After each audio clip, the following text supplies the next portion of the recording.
Before we get into today's video, if you'd like more tech-related content, be sure to visit my website, jacobdark.com. It's got links to all of my social media. Like me on Facebook, follow me on Instagram, and of course, subscribe and hit that notification bell here. I'm really trying to push my social media presence this year, so thank you in advance. Now let's get into the video.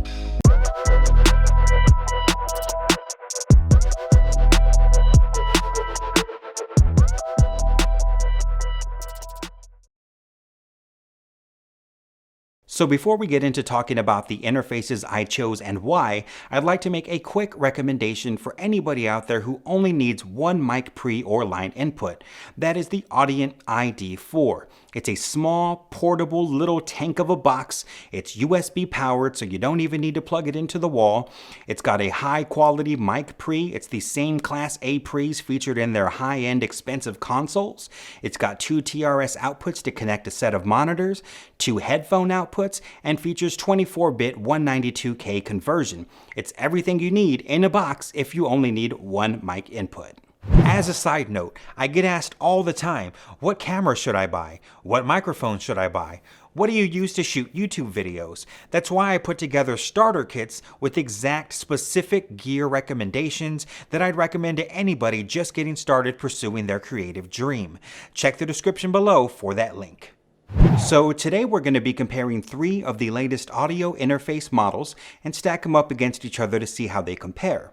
First is the Focusrite Scarlett 2i2 3rd generation, retails at $199. Then the Solid State Logic SSL2 Plus, which retails at $279, and the PreSonus IO Station 24C, which retails at $299. So what do they all have in common? They all have two mic pre line inputs. They all have two TRS outputs to connect a set of monitors. They are all USB-C 2.0 powered, and they all feature 24-bit 192K conversion. That's a lot of similarities. It's basically the same interface with the same features in different skins for different prices under different brands. With so much in common, what actually is different?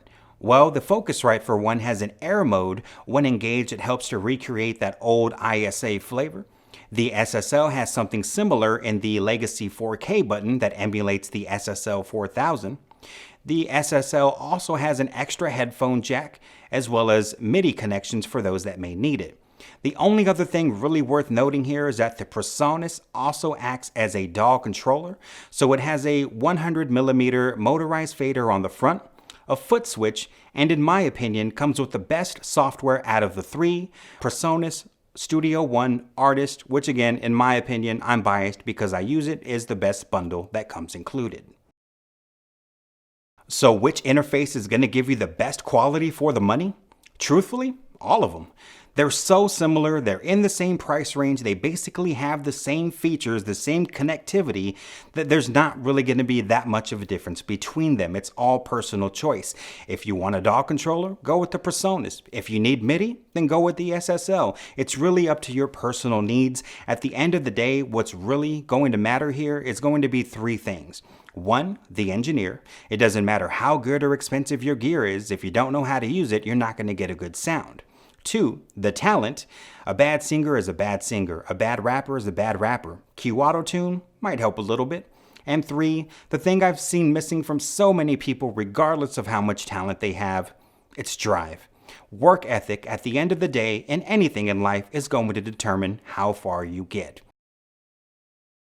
I know the name of the video is Best Budget Interface of 2020, so if it was me and I was putting together a studio today, the interface that I would go with right now would be the SSL2 Plus. But mostly because I've never worked with a solid state Logic product before, a little curious about the Legacy 4K, those would really be the only factors that would sway me. Nothing wrong with any of the other brands. Again, whatever you need, get what works for you, and leave the gear stuff and all the tech mumbo jumbo to the gear junkies like me.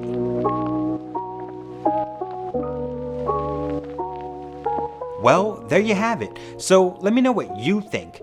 Is there something so important, so obvious that I missed that I should just sell everything I own and stop making videos? If so, let me know, drop it in the comments below.